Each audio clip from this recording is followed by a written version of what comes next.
Sama-sama tayo sa biyahe. Ako po si Chico. At ako naman po si Mike, mga iskot iska. Tara sa LB Drive! Gusto kong matutong mag-ride kahit na wala akong kotse. Gusto kong matutong mag-ride. Alam nyo ba? Alam nyo ba? Alam nyo ba? Alam nyo ba? May bago ng produkto mula sa PCC of Philippine Carabao Center na bebenta na naman sa mga kapwa Scottiska natin. Ito ay ang Cara Cafe. 2 years ago, nakipagtulungan ng PCC sa General Trias Amadeo Cooperatives upang ma-utilize ang kanilang produktong kape. Dahil dito, napag-isipan nila ang techno demonstration upang maipakita ang ibang pwedeng mag-reuse ng kanilang products. Patok na patok ang Choco Milk at dahil malapit na rin ang Hell Week, why not try ang Cara Cafe para gising na gising tuwing nag-aaral. Ang Cara Cafe ay mataas sa antioxidants at mababa sa cholesterol and trans fat. Kaya naman patok din ito sa mga health conscious. Kaya ano pa ang hinihintay niyo? Tara't itry ang Cara Cafe.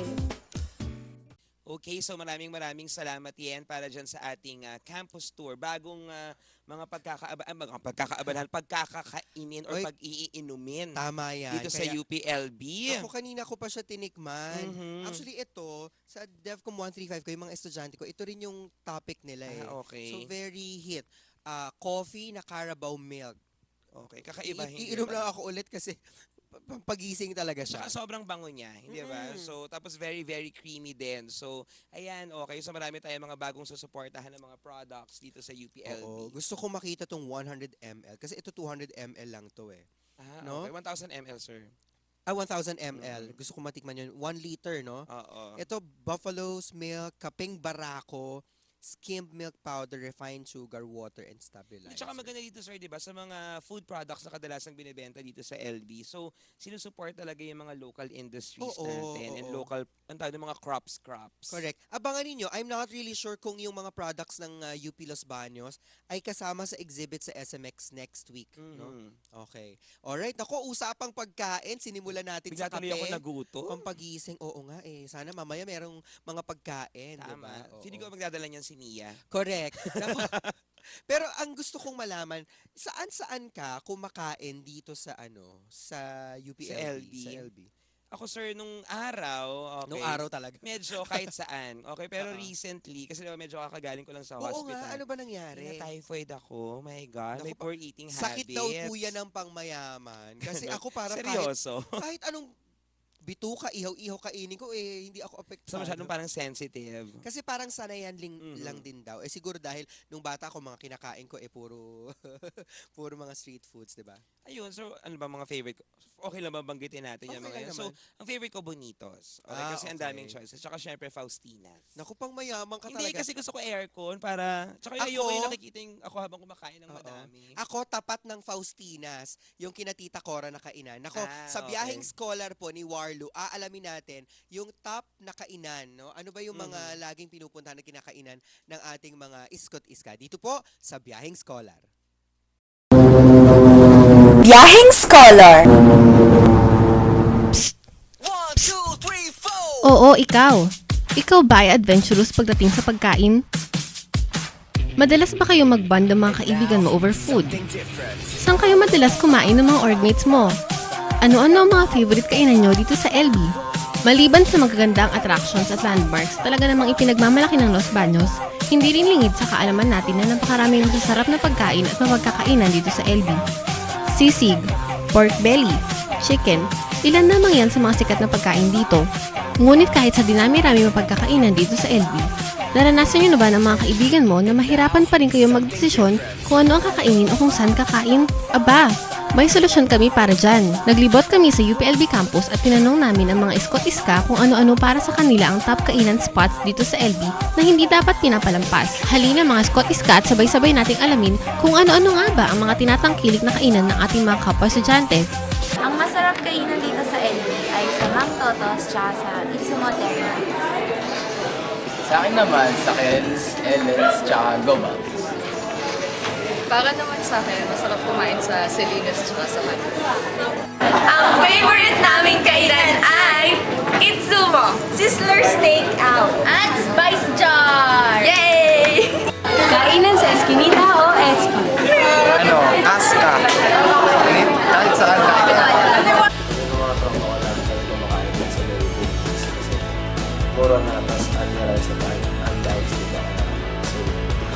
Ang madalas kong kainan dito sa UPLB ay ang Big Fish. Sa tingin ko po yung masarap pong kainan dito sa UPLB yung sisters po. Tsaka yung po sa may group yung Bonitos. Tingin ko lang po. Ako sa tingin ko, halos lahat naman. Pero pinakagusto ko, Spice Jar. Kasi sarap lang. Sulit. Ako piping po. Kasi una, masarap siya. Tapos yung mga tao doon hospitable. Tapos, best sisig in town. Seryoso. Ako piping. Ang favorite kainan ko yung Bonitos. Kasi masarap yung food nila and maayos yung service. And favorite ko dun yung kare-kare nila and yung kahibeta from Batangas. And especially kasi nila yun and yun nga yung favorite food ko since doon ako. Madalas po namin kainan kasama yung friends ay Ellen's sa Kakel. Ano, Danielas. Kasi masarap yung binagawa. Number 1 sa akin ay siguro Belize. Una-una kasi malaki yung service niya for the price. Okay na siya. Tapos big dish naman, yung ano nila, yung rice meals nila ay only rice, tapos only iced tea. For a mere 55 only iced tea. 55 pesos ng minimum nun. Tapos may ramen pa sila. Yung ramen, masarap yung ramen. Siyempre, sulit na yung 60. Ano, Ellen's, kasi mura, bago yun. Malapit lang siya halos. Tsaka maayos na may luto. Sa Salinas naman kasi mabait si ate, tapos may wifi, okay yung food nila. Ang paborito naming kainan ay Mang Totos! Tiempo. Yes! Ako, pinakagusto ko yung Spice Jar. Masarap doon. Ako sa GoBuds kasi may wifi tapos ang comfy ng chair na kulay pula. Pero Spice Jar pa rin talaga. Isa sa mga paborito kong kainan dito sa UPLB ay ang Soul Kitchen. Hindi man ako madalas na nandun, pero sinisigurado ko na sa mga special na okasyon at may mga celebrations ako, kunwari nakakuha ako ng mataas sa exam, kumakain ako doon. So, madalas na naman pag kumakain ako dito dahil yung malapit lang sa amin may Ruby Street, meron doon si Tita, hindi ko alam pangalan niya. Mga karinderya. Sarap kumain doon sa may Danielas, kasi medyo mahal yung kare-kare nila. Yun, tapos okay yung kare-kare natin. So usually doon lang ako nakain kasi budgetary kasi. Ayun. So minsan, pag pera. So, ayun, depende rin sa pera. Pero madalas ka rin. Madalas namin kainan dito ng mga friends ko ay Salinas. Kasi mura, tsaka masarap din naman.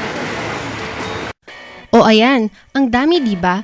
Talaga namang napakaraming masasarap na mapagkakainan dito sa LB. Pero dahil napakaraming masasarap na pagkain dito sa atin, narito rin ang ibang mga kainan na paboritong puntahan ng mga estudyante na nire-recommend namin sa inyo.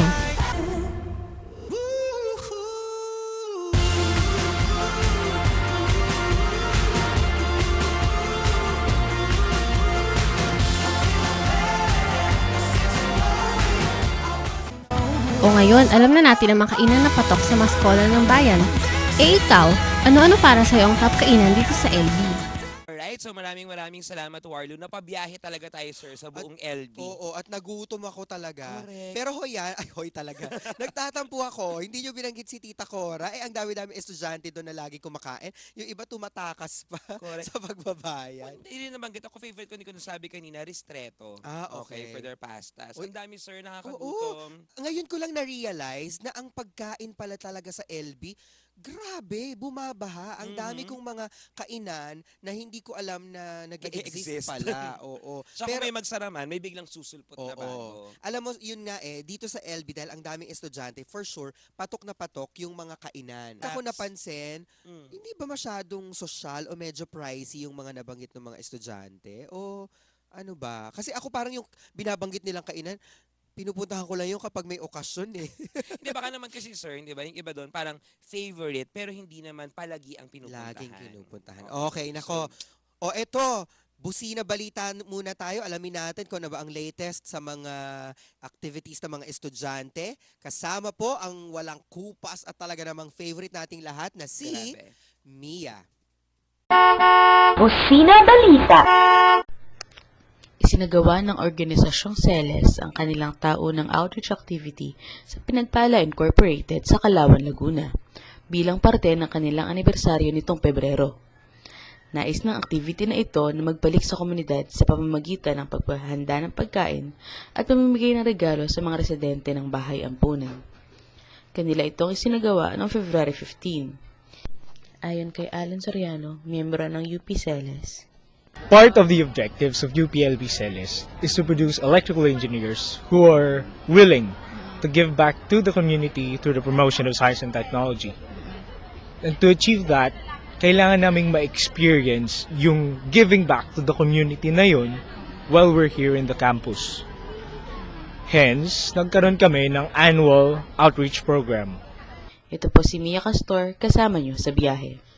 Alright, so thank you so much, Mia. So, hindi lang tayo mahilig kumain dito sa LB, marunong ding mag-share. Mag-share. Alam mo, Sir Mike, isa sa mga common na community service activities ng mga estudyante, feeding program. Ng mga orgs bilang Oo. nasa SOAD, sir. Ano? Yes, at saka nakakatuwa lang din na isipin na yung mga estudyante, nagfa-fundraise talaga sila para may mai-offer, no? But of course, we would like you to do more than that. Hindi lang yung parang one-time, big-time na feeding. Tsaka sir, bukod sa mga feeding programs sa mga nearby communities natin, mahilig din tayo, di ba, kapag anniversary, yung mga open tambayan. Open tambayan. Yan talaga yung dinudumog eh. Yes. At saka, pabongga ng pabongga ang mga open Correct. tambayan. Hindi ba? Dati talagang papilahan lang yan. Ngayon, parang concert na May eh, mga no? shows na, di Oo. ba? May mga pakulong mga games. Yes. Etc. Congratulations din pala sa Celes kasi sila yung nanalo nung Feb Fair, 'di ba, na best booth at saka okay. parang sa social reform yata sila yung sa category na yun sila yung Bongga. nanalo. Congrats, Celes. Oo. Ngayon naman, pag-uusapan natin ang mga comfort food. Kaya nandito si Lods para sa kanyang interview dito po sa That's My Kwento. That's My Kwento.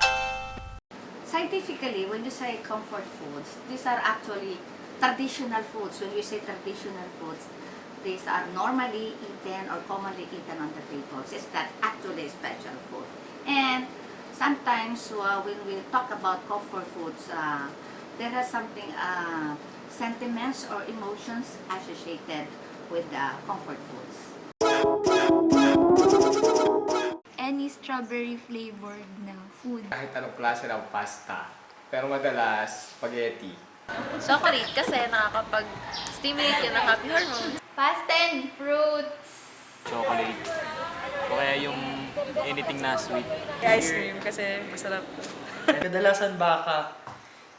Kahit anong luto ng baka. Pero mas gusto ko yung baka pagka nasa pasta. Chocolate.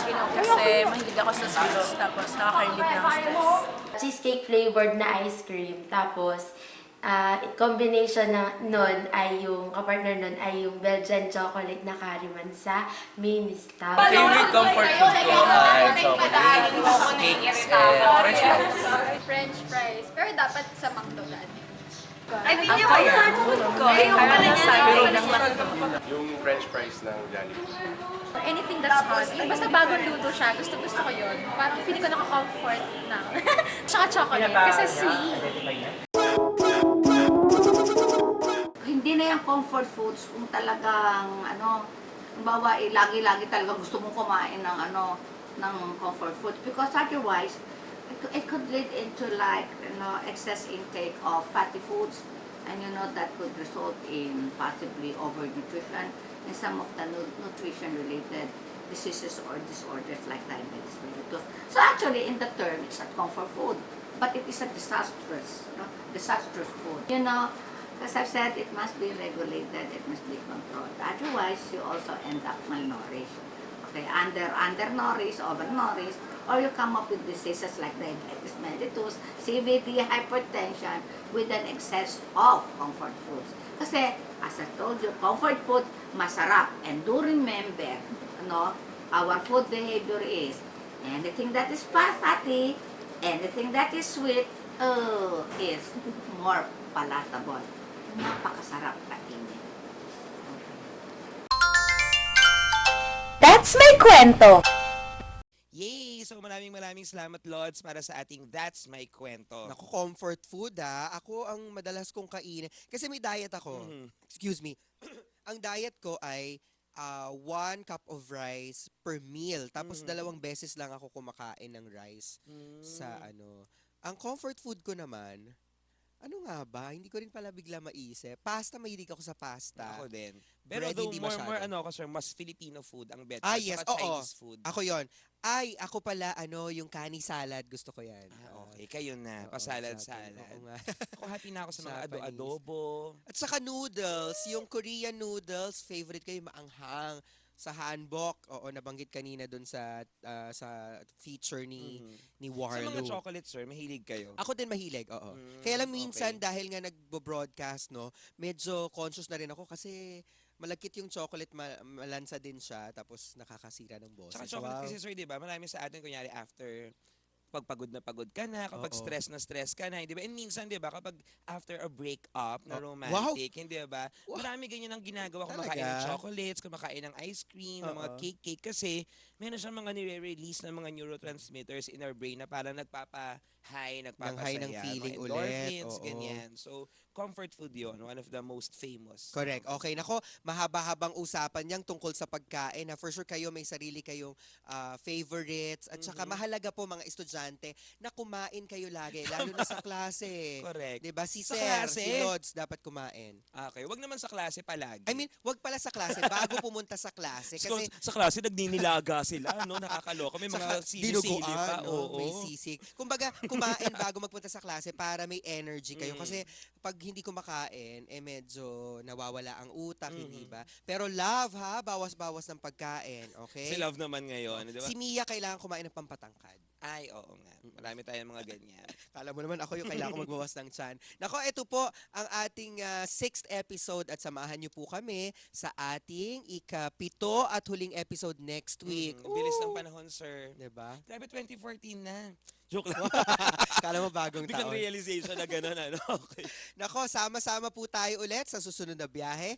Ako po, si Chico. At ako naman po si Mike. Mga iskot iska. Tara sa LB Drive!